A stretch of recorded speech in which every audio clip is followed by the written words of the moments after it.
కాళేశ్వరం అవినీతిపై సిబిఐ మౌనం BJP BRS లాలూచీకి నిదర్శనం. మంత్రి పొంగులేటి హన్మకొండలో నిర్వహించిన రాష్ట్ర స్థాయి మెగా రైతు మేళాలో మంత్రి పొంగులేటి శ్రీనివాసరెడ్డి పాల్గొన్నారు. కాళేశ్వరం అవినీతి కేసును సిబిఐకి అప్పగించి 9 నెలలు గడిచినా చర్యలు లేకపోవడం బీజేపీ బీఆర్ఎస్ మధ్య లాలూచీ రాజకీయాలకు నిదర్శనమని విమర్శించారు. అవినీతిపై సమగ్ర దర్యాప్తు జరిపి దోషులను శిక్షించాలని డిమాండ్ చేశారు.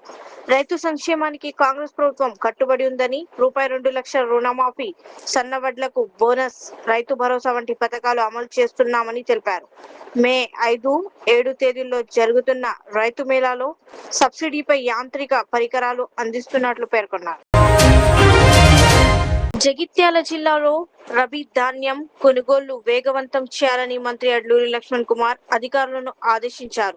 రైతులను మిల్లర్ల వద్దకు పంపి ఇబ్బంది పెట్టకుండా కొనుగోలు కేంద్రాల్లోనే అన్ని ప్రక్రియలు పూర్తి చేయాలని సూచించారు. మిల్లర్లకు రైతుల వల్ల ఎలాంటి నష్టం జరిగినా ప్రభుత్వం సహకరిస్తుందని హామీ ఇచ్చారు.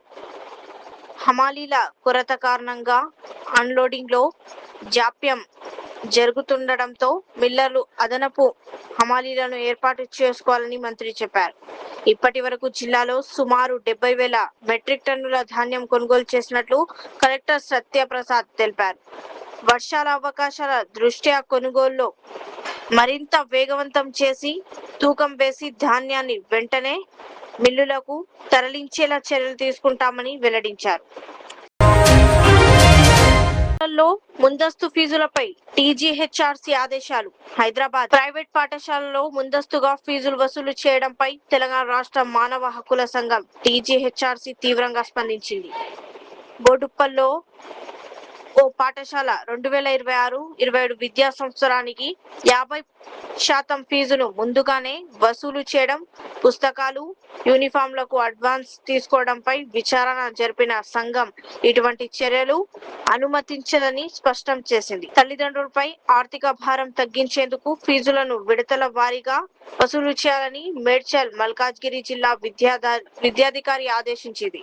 అలాగే నిర్దిష్ట విక్రేతల వద్ద కొనుగోళ్లకు ఒత్తిడి చేయొద్దని సూచించింది. చర్యలపై నిర్ణీత గడువులోగా నివేదిక సమర్పించాలని సంబంధిత అధికారులను టీజీహెచ్ఆర్సీ ఆదేశించింది. ప్రజాపాలన ప్రగతి ప్రణాళిక 99 రోజుల కార్యాచరణ కార్యక్రమంలో భాగంగా రాష్ట్ర వైద్య ఆరోగ్య శాఖ మంత్రి దామోదర్ రాజనరసింహ ఆందోళ్ జోగిపేట మున్సిపాలిటీ పరిధిలోని శ్రీరామ గార్డెన్ లో జిల్లా మహిళా, శిశు, దివ్యాంగుల, వృద్ధ యోధుల సంక్షేమ శాఖ, తెలంగాణ దివ్యాంగుల సహకార సంస్థ ఆధ్వర్యంలో దివ్యాంగులకు ఉచిత స్కూటీలు, అంగన్వాడీ టీచర్లకు స్మార్ట్ ఫోన్ల పంపిణీ కార్యక్రమంలో ముఖ్య అతిథిగా పాల్గొన్నారు. ఈ కార్యక్రమంలో 10 మంది దివ్యాంగులకు స్కూటీలను, 286 మంది అంగన్వాడీ టీచర్లకు స్మార్ట్ ఫోన్లను మంత్రి దామోదర్ రాజనరసింహ పంపిణీ చేశారు. జనాభా లెక్కలు 2027లో భాగంగా స్వీయ గణన ప్రక్రియను ప్రతి ఒక్కరూ తప్పనిసరిగా పూర్తి చేయాలని జిల్లా కలెక్టర్ డాక్టర్ ప్రియాంక ఆలా సూచించారు. తెలంగాణ రాష్ట్రంలో ఏప్రిల్ 26 నుంచి ప్రారంభమైన ఈ ప్రక్రియ మే 10 వరకు కొనసాగుతుందని తెలిపారు. ప్రజలు అధికారిక వెబ్సైట్ ద్వారా స్వీయ గణన చేసుకోవచ్చని, అన్ని వర్గాల ప్రజలు ఈ ప్రక్రియలో పాల్గొని ఖచ్చితమైన వివరాలను అందించాలని ఆమె కోరారు. దేశ అభివృద్ధి, ప్రభుత్వాల సమర్థ ప్రణాళికలు, సంక్షేమ పథకాల అమలుకు జనాభా లెక్కలు అత్యంత కీలకమని పేర్కొన్నారు. స్వీయ గణన సమగ్ర సమాచారం సేకరణకు బలమైన పునాదిగా నిలుస్తుందని కలెక్టర్ తెలిపారు. సిద్దిపేట జిల్లా గజ్వేల్ మండలం కాసరంలో శ్రీ రేణుకా ఎల్లమ్మ తల్లి కళ్యాణంలో పాల్గొని పట్టు వస్త్రాలు సమర్పించిన తెలంగాణ రక్షణ సేన టిఆర్ఎస్ చీఫ్ కల్వకుంట్ల కవిత. హైదరాబాద్ ను అన్ని రంగాల్లో అభివృద్ధి చేస్తున్నామని రాష్ట్ర వైద్య ఆరోగ్య శాఖ మంత్రి దామోదర్ రాజనరసింహ తెలిపారు. సంగారెడ్డిలో తన నివాసంలో Chitrapuri film festival wall poster ను ఆయన ఆవిష్కరించారు. ఫార్మా, ఐటీ హబ్ గా హైదరాబాద్ కు ప్రపంచ వ్యాప్తంగా గుర్తింపు తీసుకురావడంలో ముఖ్యమంత్రి రేవంత్ రెడ్డి నాయకత్వంలోని ప్రభుత్వం కృషి చేస్తోందన్నారు. నగరంలో మెడికల్ టూరిజం వేగంగా అభివృద్ధి చెందుతోందని, మిడిల్ ఈస్ట్, యూరప్, ఆఫ్రికా దేశాల నుంచి పెద్ద ఎత్తున రోగులు వైద్య సేవల కోసం హైదరాబాద్ కు వస్తున్నారని తెలిపారు. ఫిల్మ్ ఫెస్టివల్ కు హైదరాబాద్ ను ప్రధాన వేదికగా నిలపడానికి ప్రభుత్వం ప్రోత్సాహం అందిస్తుందన్నారు. ఈ చిత్రపురి ఫిల్మ్ ఫెస్టివల్లో 43 దేశాలు, దేశంలోని 8 రాష్ట్రాల నుంచి ప్రతినిధులు, ఫిల్మ్ మేకర్స్ పాల్గొంటారని నిర్వాహకులు తెలిపారు. సినిమా, ఓటీటీ, యూట్యూబ్, ఇన్స్టాగ్రామ్ రంగాలకు చెందిన ప్రముఖులు ఒకే వేదికపై కలుసుకోవడం ఇదే తొలిసారి అని పేర్కొన్నారు. ధాన్యం సేకరణ వేగవంతం చేయాలి. కమిషనర్ స్టీఫెన్ రవీంద్ర నల్గొండ జిల్లాలో రాబోయే 15 రోజుల్లో యుద్ధ ప్రాతిపదికన ధాన్యం సేకరణకు వేగవంతం చేయాలని రాష్ట్ర పౌర సరఫరాల కమిషనర్ స్టీఫెన్ రవీంద్ర అధికారులను ఆదేశించారు. చిట్యాల మండలం పెదకాపర్తి కొనుగోలు కేంద్రం, వట్టిమర్తి రైస్ మిల్లును తనిఖీ చేసిన అనంతరం జిల్లా అధికారులతో సమీక్ష నిర్వహించారు. పెండింగ్ ఉన్న కొనుగోలు కేంద్రాలపై ప్రత్యేక దృష్టి పెట్టాలని, కొనుగోలు చేసిన ధాన్యానికి వెంటనే ట్యాబ్ ఎంట్రీలు చేసి రైతులకు చెల్లింపులు ఆలస్యం కాకుండా చూడాలని సూచించారు. తూకం, రవాణా, హమాలీ మిల్లుల వద్ద అన్లోడింగ్ ప్రక్రియలను వేగవంతం చేయాలని చెప్పారు.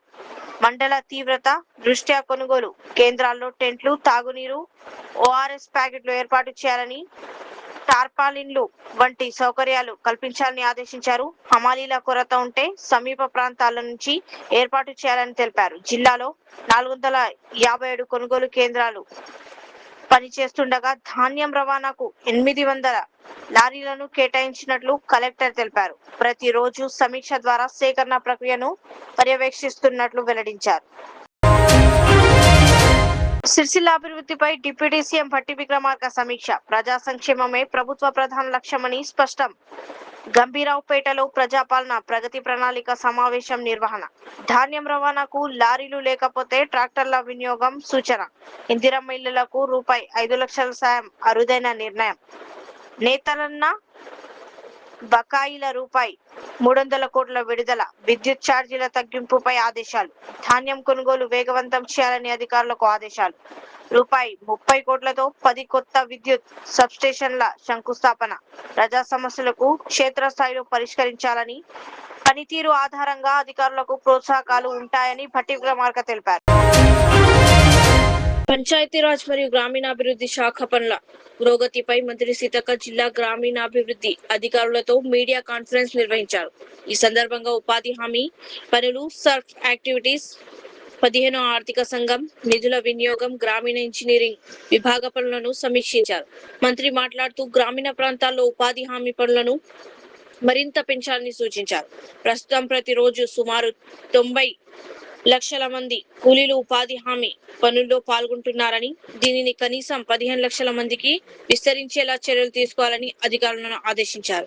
అలాగే 15వ ఆర్థిక సంఘం నిధులను నిబంధనల మేరకు వినియోగించాలని స్పష్టం చేశారు. ఈ నిధులను ఇతర అవసరాలకు మళ్లిస్తే కఠిన చర్యలు తీసుకుంటామని హెచ్చరించారు. రాష్ట్ర అవతరణ దినోత్సవం జూన్ 2 నాటికి జిల్లా మహిళా సమాఖ్య భవనాల నిర్మాణం పూర్తి చేయాలని మంత్రి సీతక్క ఆదేశించారు.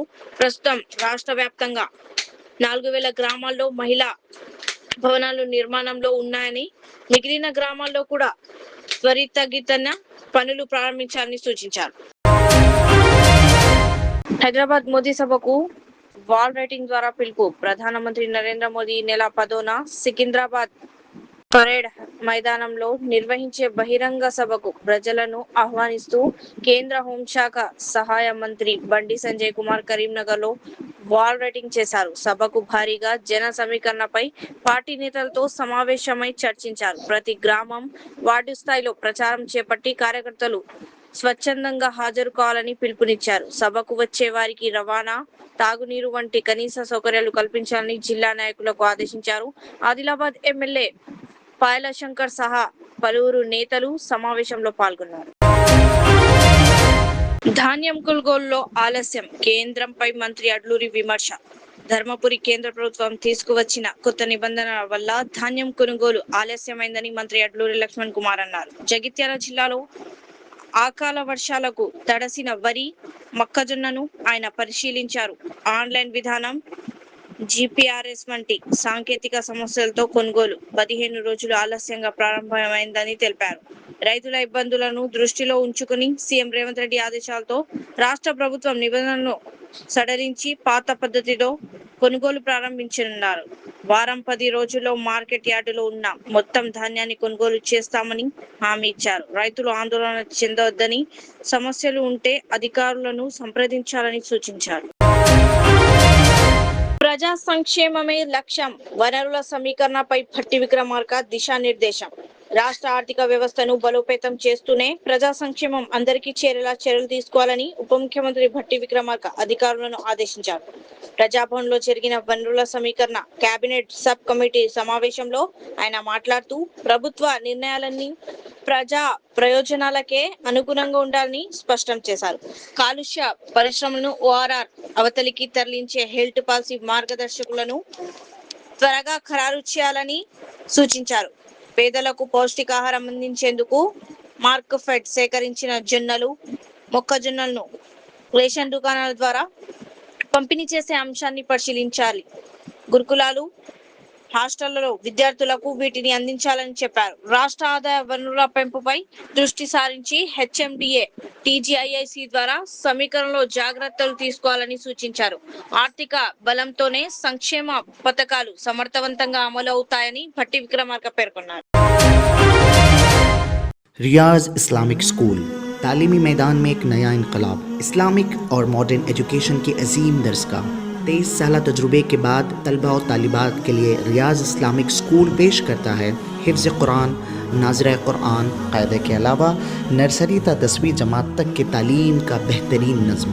बच्चों के लिए हॉस्टल की सहूलत, मुस्तहिक़ तलबा के लिए खुसूसी रियायत, तलबा और तालिबात के लिए अलहदा क्लासेस के माकूल नज़्म, खुसूसी computer classes, hardware and software training, बच्चों में तहरीरी और तकरीरी सलाहियतों को उजागर करने के लिए हफ्तावारी प्रोग्राम, काबिल और मुशफ़िक़ असातिज़ा इकराम की निगरानी में बेहतरीन तालीम नज़्म। सुबह 8 बजे तक शाम 4:30 बजे दाखिले जारी हैं, उजलत कीजिए। Riyaz Islamic school, opposite lane, new SR petrol pump, Vattapalli, Hyderabad.